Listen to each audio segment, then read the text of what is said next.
Hello again, Broncos country. Here we are for the halftime hash. As I get ready, we still have a few minutes left in the first half of this game. Chargers versus Broncos in LA. It is pretty sad right now. Looks like we're down 17-0. We left some points on the board, unfortunately. And it looks like the Chargers offense kind of just having their way with our defense, which we kind of expected. But I'm going to give a break. I'm going to watch the rest of this game.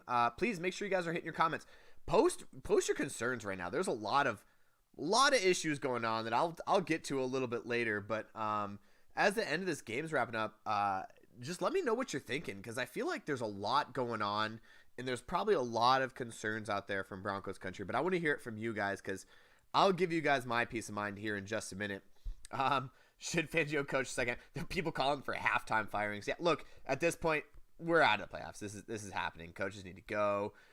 It'd be nice to clean house soon. Yeah, sorry that Facebook's not updating your stuff there. O-line pressure. Honestly, there's been a couple times where I feel like he's gotten a lot of, you know what? And we'll get to it, but when Brett Rippon went in, there was a lot of, he had some nice pockets that he stepped up into, and there were some nice pockets he stepped up to. And Drew Lock's delivering a couple good shots. And I will say this, and this will be the first time I'm going to say this. There was a weird, first and only time I'm going to say this, that pass interference against Courtland Sutton was fucking bullshit. Sorry if your family's watching. Sorry, I apologize to your children. But that sucked. There's absolutely no way. Courtland Sutton was the only one looking for the ball in that. There's no way that should have been also pass interference on the offense. But you know what? That was early game. It's 17-0 now. It doesn't look like there's much going on here. I don't see much more happening. It looks like we're going to try to go for the extra point. Let's see. I'm going to try to give you a little bit of play-by-play here as you guys are watching.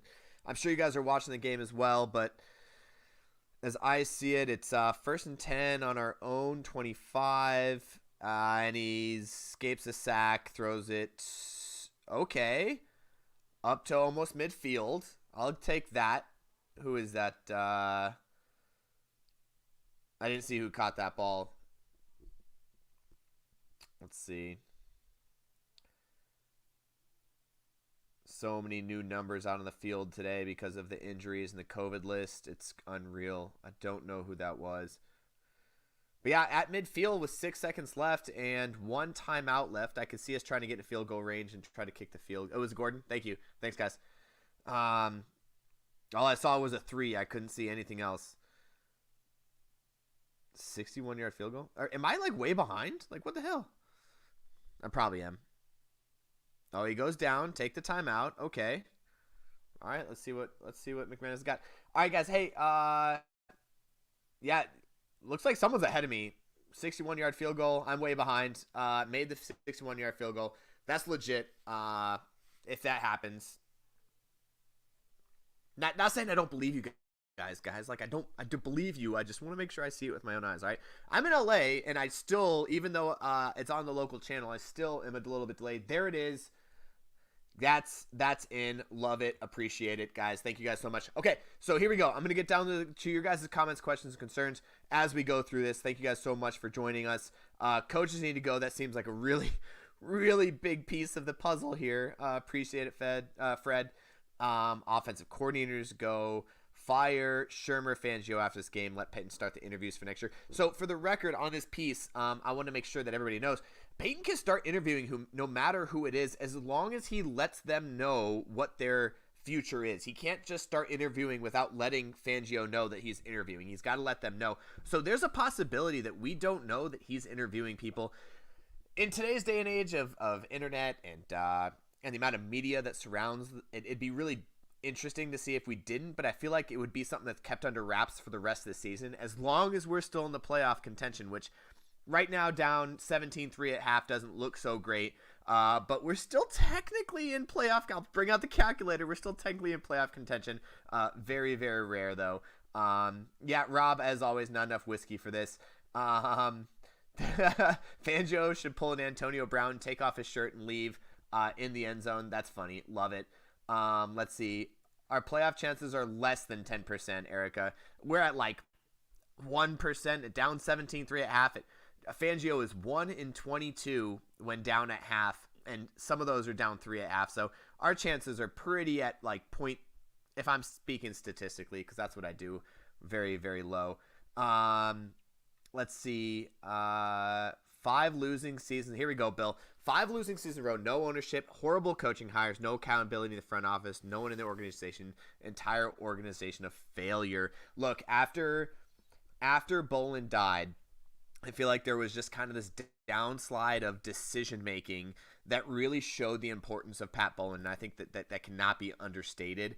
And that's as much as I'm going to say about it right now. I'll probably post on this. I'll probably make sure you're following me, Coach Jarity, on Twitter. I'll probably post on this. I'll probably mention something on another show later on. But I think that's a big piece of the puzzle is the Pat Bolin decision making. And his passing kind of passed off the torch to let other people make decisions that shouldn't have been. And I think you're right. I think that ownership is really top to bottom is where it goes. Lisa, appreciate it. Yeah, this game has been rough. All right, I'm going to try to get some, let's see. I'm in Virginia, game on TV, and I can't find it anywhere. Score so bad, watching and crying. Yeah, look, I had a little cry sesh earlier. Specifically after that interception. Was it the interception or something big happened? I think the Ripon went in and didn't do anything, and it was just kind of bad. It was sad. So let's see. I'm gonna get down to some more recent stuff here. I threw the calculator away. I did. I threw the calculator away. At this point, I'm not going dead inside. Right, I refuse to go dead inside. I still want to root for the Broncos. I think the Broncos can still pull this off. And honestly, there's some big plays out there being made that I feel like, and honestly, with the defense, I keep saying honestly, with the defense playing the way they are with who they have, there's no reason any competent offense couldn't put up 10 points in this game. We are on the red zone. We were on the goal line. We threw a trick play in there that went absolutely terrible. You could see the desperation in the coaches. Trying to get something out of this, and it's just not working. Let's see, Erica, for the ones keep hollering about pulling AB is nothing but trouble. Now, no, we're not getting AB. I think they want Fangio to walk off the field shirtless. I think people just want to see Fangio shirtless, which honestly, that'd be kind of fun to see. All right, anyways, hey, Mike, current offense coordinator doesn't work with our strengths and identity of the team, to be honest. Yeah, I agree. I 100% agree. Even with the Ripon situation, you put Ripon in, you didn't change the offense. You haven't changed the offense with Bridgewater. You haven't changed offense with Drew Lock. You haven't seen change with Ripon. There's got to be a level of understanding where your strengths are. Specifically, it's not in the wide receivers right now. We have 2 of our starting 3 wide receivers out, and you're still trying to throw the ball like we don't. So it's very difficult to watch this game. I appreciate that, Mike. Let's focus. Skip this 1% stuff. Bottom line, we got to get together. Yeah, look, Kamani, you're right. I agree. I'm trying to hold on to a little bit of hope. I'm trying to be a little bit positive, but you're right. I got to get over it. I got to be dead inside. The whole Orange Weekly crew has been telling me that for a long time. I agree with you there. Like, we got to figure it out and just get together and move on to the next season, and that's where we're at. 4th down strategy. Yeah, this weird 4th down, like, when they went for it the first time, I was like, okay, I get it. 4th and 1, all right, in a weird, like, on the 40-yard line ish, right, like kind of a weird spot to punt, weird spot to kick a field goal. But when it was like 4th and 6 on our own 50, I was a little concerned about the going for it and then taking the sack to put us back on their 40-yard line. That was a little bit concerning to me. I think that there's definitely some desperation moves on Vic Fangio, which is another sign for me, and I think that's the big sign for me, that Fangio will not be back next year. I've been kind of holding on to the idea that maybe they bring Fangio back just because of what he's done with his defense, and down 17 to a Chargers offense who's been, and I'm having a little bit of, like, I wish we had Justin Herbert. I'm having a little bit of quarterback concern here. I wish we had a good quarterback like Justin Herbert because he's playing the field pretty well. But with the defense that he has and all the injuries he has, still playing pretty decently well. But the way that he's going forward on 4th down, the way he's given Pat Shurmur full control, he's gone next year. I think that is absolutely the end of it. Yeah, Shurmur's a clown. His play calling is bad. Dead inside. # dead inside. That's been David's motivation for the last few weeks. Hoping for better, but it's definitely unlikely. Special teams, yeah, that fumble on special teams was rough. I don't know what else to say. I've always been a big fan of Deontay Spencer. The one thing I will say is that no matter how many times you see him mess up that fumble, I think he's fumbled twice total this season. But he's also probably got, I want to see the stats. I don't know it off the top of my head. But with the way that our defense has been playing this year, he's probably got one of the top amount of punt returns that he's been able to, he's received. So percentage wise, I'd like to see what that's at. I don't dislike Deontay Spencer. I'm a big fan of him. But yeah, that fumble was rough. That was a big tough one. Stupid play. With other players gone, actually looks good from what I saw in replay on NFL Network. Yeah, I'm not sure what you're getting at there. Let's see. Drew's not playing bad, although in the first couple drives he had a couple should have been interceptions that he threw, but there's also been some really good throws that he made. The one to Cortland Sutton with the double pass interference, that was a good throw from the quarterback position. Obviously, it didn't turn out the way we wanted it to. He had a big one to Cortland Sutton on the outside, which looked triple covered, but it was a good pass and got completed. So offensive line needs to protect him better. I honestly think what's happening is the Chargers are sending pressure because they know that that's going to work. They know that the separation is not going to be there from the wide receivers because we really only have one starting wide receiver, and that's what's working out. And they know that Shermer's not going to throw the short slants, the short stuff, because that's not what he does. And you bring pressure, and Shermer's going to try for the long ball instead of just going for the short stuff. So that's what that is. Jerry, yeah, we need new coaches bad. A lot of people expecting and waiting for the offseason and can't wait for the offseason. Yeah, tight ends. I will say Fant has made a couple big plays, which it's really nice to see because a lot of people have been talking down on Fant and what he can and can't do, and I think Fant making those big plays really helps him. Sorry, guys. Let's see.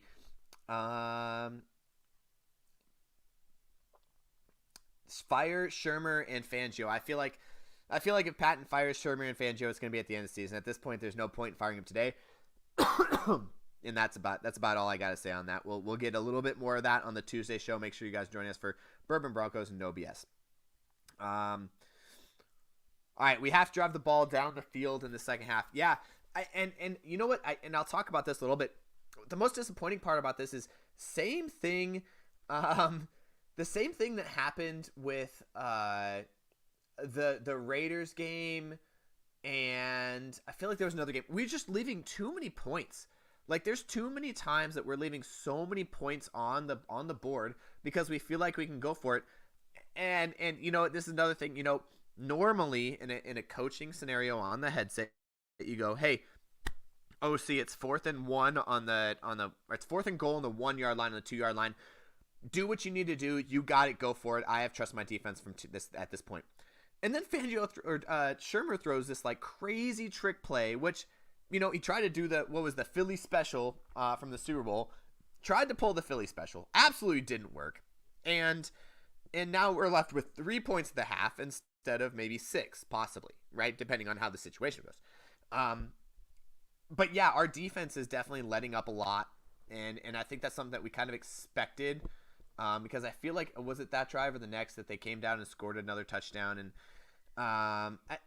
I feel like with the COVID injury or the COVID list and the injuries and stuff, it's kind of expected at that point. I don't know really what else to do at this point, and I feel like the coaching staff is at the same point. Just next man up, do your job, be who you need to be. I do like the idea of Kendall Hinton throwing a pass. I think that's kind of funny, but it just didn't work. It just didn't work in that situation. Like on a 3rd down, maybe I'll take that, but on the 4th and we absolutely need something that's a little bit difficult. Open up the playbook. Let's see, Kamani. Drew needs a quarterback coach and someone to stay on him like Hallgrim did with Favre when he went to Green Bay. I agree with it. I think one of Drew's downsides, one of Drew's big downsides is reading the field, and he's just not doing that the way that we were expecting him when we drafted him in the 2nd round, for the record, even though he was supposed to be a 1st rounder. I feel like there's a level of him just reading the field that he's not doing, and I think you're right. I think someone like Hallgrim would be a very good coach for him to be able to get on him and make sure that he's reading the field better and keeping him honest.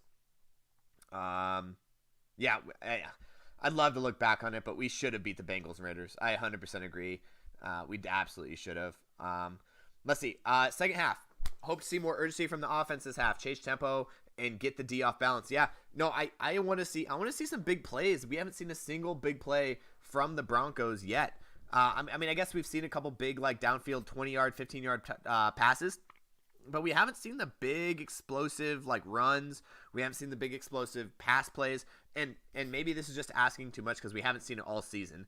But I do expect to see the second half to see maybe some shots taken, whether they're interceptions or whether they're touchdowns. I expect to see some shots taken because at this point in their time, there's only one option.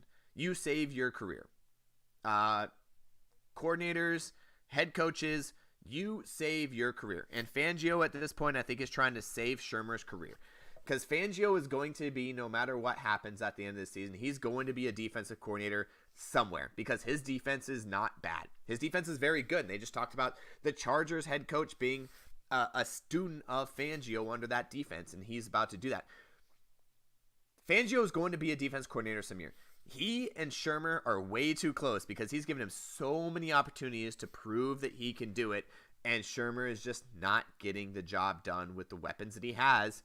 And that's what it comes down to. So the second half is literally going to be who's going to save their job, who's going to prove themselves. And I think a lot of these guys on the defense, as we get ready to kick off, as I see that, thanks guys, who on this defense is going to step up and be that? I think Jonas Griffith is playing pretty well. Jonah Griffith. And I also think there's a couple other guys, Harrington has had a couple tough times, but he's also made a couple good plays. So there's a couple guys out there that are trying to prove themselves in the NFL, and this is a good chance for that. The unfortunate part about this whole thing is that Fangio is going to be a defense coordinator somewhere else. Shurmur is going to either be an offensive coordinator or not be in the league next year. And this is the game / next week's game to prove that. And we're going to have to look forward from there. But as Broncos country, look, I'm going to root for the Broncos no matter what. As I'm getting ready for kickoff, thank you guys so much. Really appreciate everything. Appreciate you guys sticking with us. We'll be here each and every week. We'll be here through the offseason. We'll be here next year because guess what? We don't give up, and we are Broncos country. So, guys, cheers to the kickoff. I'm going to live call this one. And it's a touchback. Hey, cheers to the kickoff. Love you guys. Appreciate it. And as always, go Broncos.